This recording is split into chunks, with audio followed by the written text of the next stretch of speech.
प्रिय दोस्तों नमस्कार।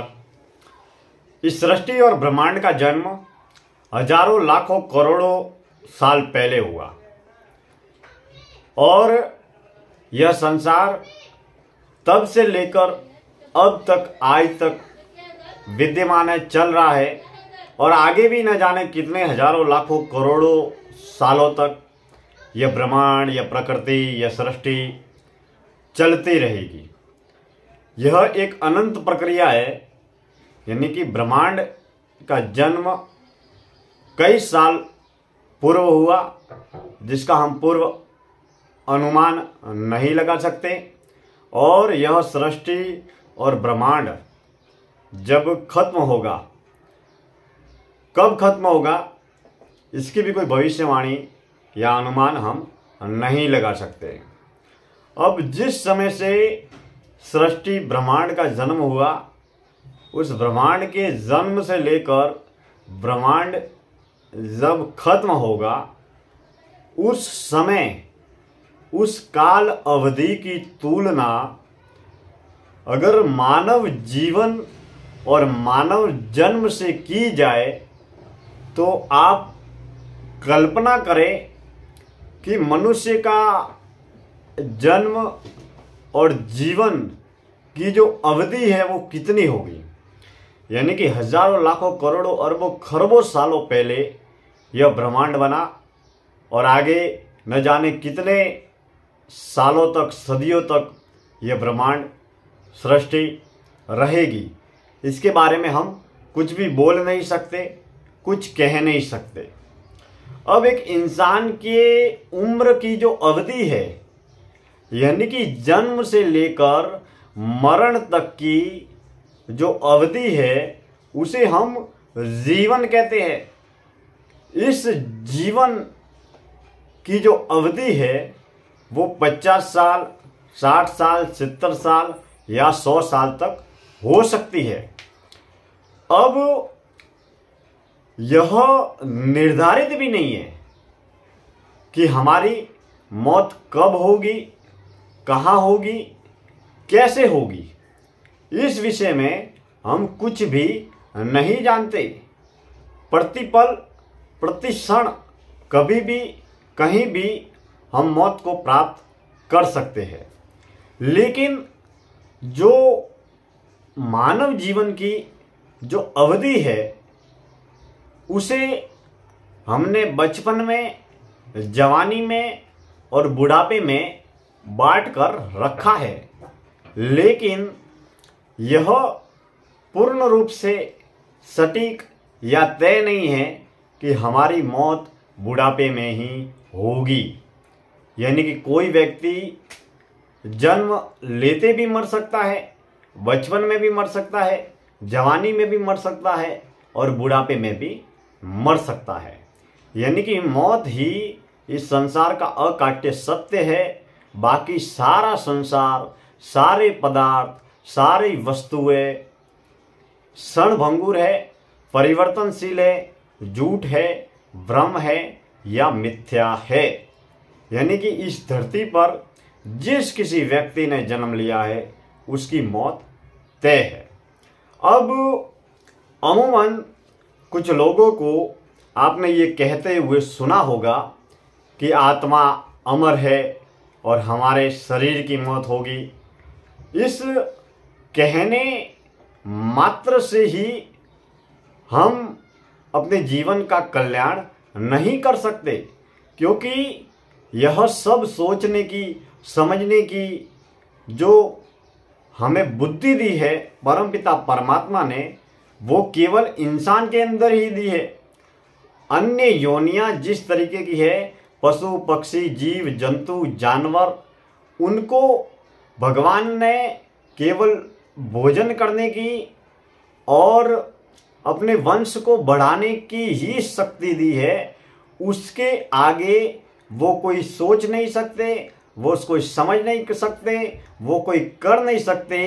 तमाम तरह की योनियों में केवल इंसान का जन्म ही ऐसा है जिसमें इंसान सोच सकता है, अच्छा क्या है, भला क्या है, बुरा क्या है, मैं कहाँ से आया हूँ, मुझे कहाँ पर जाना है, क्योंकि इंसान के अंदर भगवान ने दिल दिया है, दिमाग दिया है, बुद्धि दी है, विनय दिया है, विवेक दिया है, तमाम तरह की जो शक्ति इंसान को दी है, जिसकी बदौलत इंसान ने इस ब्रह्मांड में बड़े बड़े करिश्मे करके दिखलाए और बड़े बड़े कार्य करके दिखलाए, बड़े बड़े आविष्कार किए, बड़ी बड़ी चुनौतियों को स्वीकार किया और इंसान लगातार प्रगति करता गया।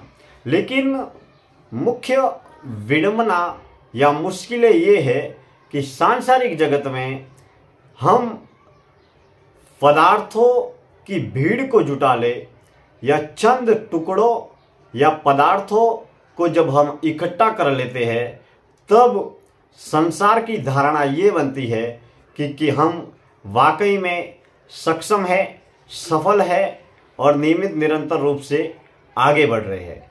मगर क्या चंद पदार्थों की भीड़ को जुटा लेना, इकट्ठा कर लेना और उस पदार्थों को भीड़ जुटा कर उसका हो सके उतना उपयोग करके उन तमाम पदार्थों को यहीं पर छोड़कर चले जाना और काम, क्रोध, लोभ, मोह, अहंकार, इन पंच विकारों के जरिए पंच तत्वों का पुतला पृथ्वी, जल, वायु, अग्नि, आकाश, जो ये पंच तत्वों का पुतला पंच विकारों को भोग कर माटी का पुतला माटी में मिल जाता है और शमशान की राख में, शमशान में जलकर राख बनकर हवा में उड़ जाना, क्या यही मानव जन्म और मानव जीवन का लक्ष्य है? यह ऐसा नहीं है, क्योंकि यह कार्य तो पशु, पक्षी, जीव जंतु, जानवर भी करते हैं। क्योंकि संतानों को जन्म देना जानवर भी करते हैं,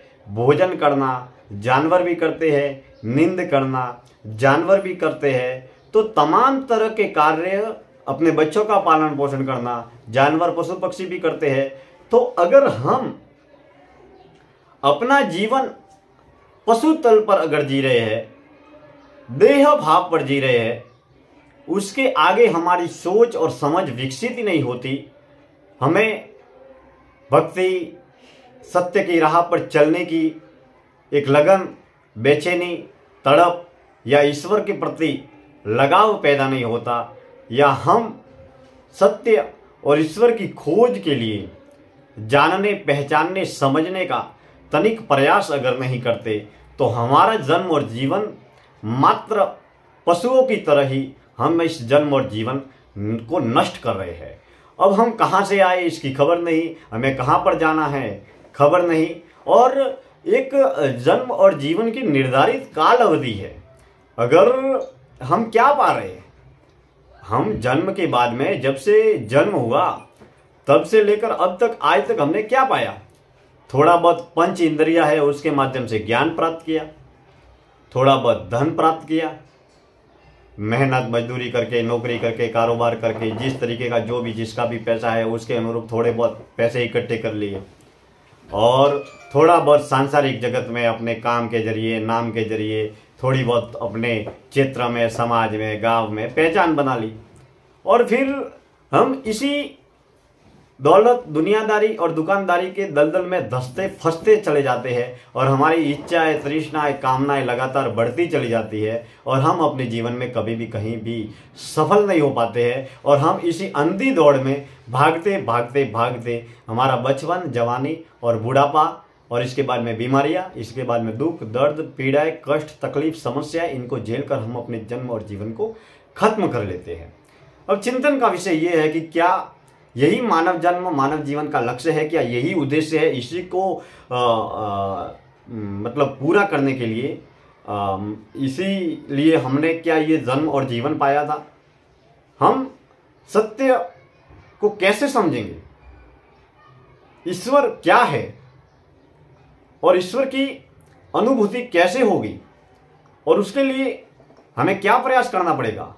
क्योंकि ईश्वर भाव का विषय है और इसके लिए सबसे पहले हमें भाव शुद्धि करनी होगी, और भाव शुद्धि सात्विक कर्म, सात्विक विचार और सात्विक कर्मों से ही होगी।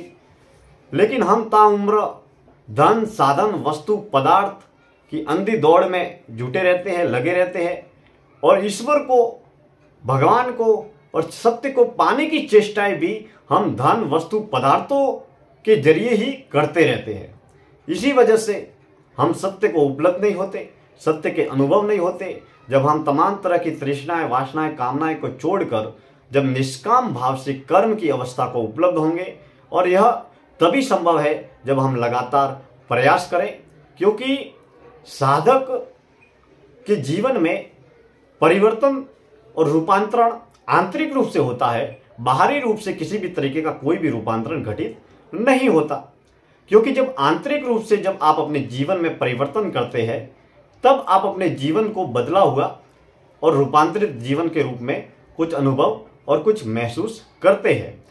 क्योंकि हम जब अपनी क्रिया को खत्म करने का अभ्यास करते हैं, भले ही वो 1 घंटे करें, 2 घंटे करें, जैसे ही हम क्रिया से मुक्त होते हैं, तो क्रिया से मुक्त होने की जो अवस्था है वही हमें सांसारिक क्रियाओं के प्रति प्रतिक्रिया न करने की हिम्मत और हौसला प्रदान करती है। और उसके माध्यम से हम मौन को, महत्व को और मूल्य को समझ पाते हैं। तब हमें लगता है कि हमारा वाणी के माध्यम से, विचारों के माध्यम से हमें क्रिया प्रतिक्रिया करना अपनी तमाम ऊर्जा शक्ति को नष्ट करने से ज़्यादा कुछ भी नहीं है। क्योंकि जिस व्यक्ति ने अपने मन को, अपने तन को, अपने जीवन को जिस व्यक्ति ने समझा, उसे अन्य तरीके से संसार को समझने की कोई आवश्यकता ही नहीं है। क्योंकि जिस व्यक्ति ने अपने तन को, अपने मन को और अपने जीवन को समझ लिया, उसे यह संसार उतना ही गहन गहराई से समझ में भी आएगा, परिभाषित भी होगा, और वो तमाम संसार के रहस्य को स्वतः समझ पाएगा। क्योंकि हम हमारे इस पंच तत्वों के पुतले में काम, क्रोध, लोभ, मोह, अहंकार के जितने भी विकार है, उनका कब जन्म होता है, कैसे जन्म होता है, और ये विकार कैसे खत्म होते हैं, और ये इन विकारों का जन्म होता है तब हमारे अंदर क्या परिवर्तन होता है, इत्यादि तमाम विषयों को हम सजगता के साथ में अनुभव कर सकते हैं, महसूस कर सकते हैं। जिस व्यक्ति ने अपने जन्म को जाना, अपने जीवन को जाना, अपने विचारों को जाना, उसको यह संसार सहजता, सरलता से समझ में आ जाता है। और जब आपकी आत्मा साधना से जुड़ती है, आपकी आत्मा अपने आप से जुड़ती है, तब आप अपार, अनंत, अद्वितीय और अलौकिक आनंद की अनुभूति से सरोवर होते हैं। हम इस जन्म और जीवन के लक्ष्य को समझे, रहस्य को समझे, और एक एक क्षण, एक एक पल जो अनमोल है, परमपिता परमात्मा ने जो क्षण हमको दिए हैं, प्रतिपल हम उसका सही सदुपयोग करें, और प्रतिपल प्रति क्षण हमारी मौत हमारे करीब आ रही है और हमारा जीवन मौत के करीब जा रहा है। प्रतिपल प्रति क्षण हजारों लाखों करोड़ों लोगों का जन्म हो रहा है, और प्रतिपल प्रति क्षण हजारों लाखों करोड़ों लोग मर रहे हैं। उसमें आपका जन्म, आपका जीवन कहाँ पर है, इसके बारे में स्वयं निर्धारण करें। क्योंकि जन्म और जीवन चला जाएगा, और देखते ही देखते एक समय ऐसा आएगा कि आप मौत की अवस्था में होंगे। तब आपके पास में, तब मरते वक्त आपकी असली आंखें खुलेगी, लेकिन तब आपके पास में सिवाय मौत के अलावा कोई कुछ भी नहीं होगा। क्योंकि उस समय आपका जन्म और जीवन खत्म हो चुका होगा। क्योंकि हम अगर इस अहमियत को, अपने जीवन की कीमत को अगर हमने समझ ली, तो तमाम तरह के सांसारिक पदार्थों की कीमत है वो घटती चली जाएगी, उसका मूल्य नहीं रह जाएगा। क्योंकि संसार मात्र एक अभिनय है, और धन, साधन, वस्तु, पदार्थ, इस अभिनय को करने के लिए, जीवन का गुजारा करने के लिए, घर परिवार व्यापार का गुजारा करने के लिए जरूरत से ज़्यादा कुछ भी नहीं है। जिस व्यक्ति ने इस लक्ष्य को, इस ध्यान को समझ लिया, वह निष्काम भाव से कर्म करते हुए अपने जीवन में तरक्की भी करेगा और आत्मा आनंद की अनुभूति भी करेगा, क्योंकि उसे लगेगा कि संसार अभिनय से ज़्यादा कुछ भी नहीं है। हम मात्र चंद पदार्थों की भीड़ को जुटा लेंगे और भीड़ को जुटाकर अहंकार का पोषण करते चले जाएंगे। जितना जितना हम सच्ची सेवा को उपलब्ध होंगे, जितना जितना हम अपने इस शरीर को, अपने तन को, मन को, धन को, जीवन को सच्ची सेवा और साधना में समर्पित करेंगे, उतना ही हमारा अंतःकरण, हमारी आत्मा पवित्र और सात्विक होती चली जाएगी। और जितनी हमारी आत्मा सात्विक और पवित्र होगी, उतना ही हमारी आत्मा का आत्मकल्याण होगा, हमारे जीवन का कल्याण होगा। क्योंकि खत्म शरीर होगा, हमारी आत्मा नहीं होगी। और हमारी आत्मा का निर्माण हमारी सोच से, हमारे विचारों से, हमारे कर्मों से होता है। क्योंकि कर्म हमारे जन्म और जीवन के संस्कारों का निर्माण कर रहे हैं। इस बात को हम गहन गहराई से समझें और हम सदैव सात्विक सकारात्मक प्रवृत्ति के कार्य करके, एक दूसरे का भला करके हम अपने जीवन का कल्याण कर सके। इन्हीं मन के अहोभावों के साथ में हम अगले विषय में किसी और नए विषय को लेकर चर्चा और चिंतन करेंगे। आप हमारे YouTube चैनल से जुड़े रहे। आप सभी का दिल से शुक्रिया, बहुत बहुत धन्यवाद। जय श्री राम।